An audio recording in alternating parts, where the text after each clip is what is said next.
कराची में यौम आशूर के मरकजी जुलूस बरामद। CTD समेत दीगर इदारों के एहलकार भी जुलूस की निगरानी के लिए तैनात। अज़ादार तिब्बत सेंटर के करीब नमाज़ ज़ोहरैन अदा करेंगे। जुलूस अपने रिवायती रास्तों से होता हुआ हुसैनी ईरानिया इमाम बारगाह खारा दर पर अख्ताम पज़ीर होगा।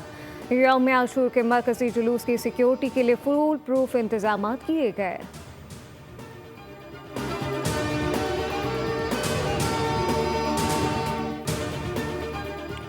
यौम आशूर के मौके पर सदर आसिफ अली सरदारी और वज़ीर आज़म शहबाज शरीफ ने अपने पैगामात में हज़रत इमाम हुसैन और इनके रुफ़क़ा की कुर्बानी को ख़राज अक़ीदत पेश किया। सदर मुमलिकत ने कहा कि यौम आशूर सब्र, कुर्बानी, हक़ गोई का दिन है। वज़ीर आज़म शहबाज शरीफ ने यौम आशूर को इंसानियत के ज़मीर को जगाने वाला दिन करार दिया। कहते हैं कि इमाम हुसैन की कुर्बानी अदल, हुर्रियत और उसूल पसंदी की रोशन मिसाल है।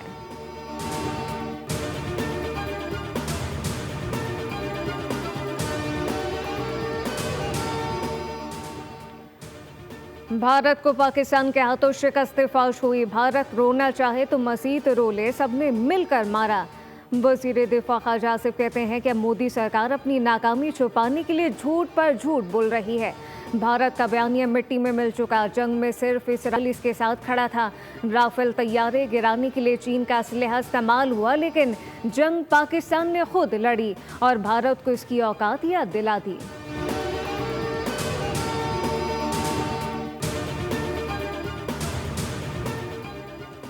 और लाहौर, इस्लामाबाद, रावलपिंडी समेत मुख्तलिफ शहरों में बारिश। महकमा मौसमियात की मज़ीद बारिशों की पेशगोई। PDMA का अलर्ट जारी। आज शदीद बारिश मुतवक्के।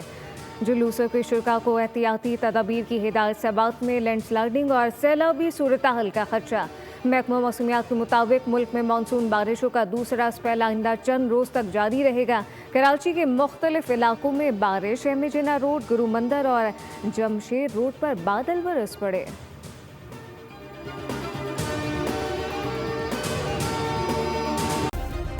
सब्सक्राइब करें और बेल दबाएं ताकि कोई खबर रह न जाए।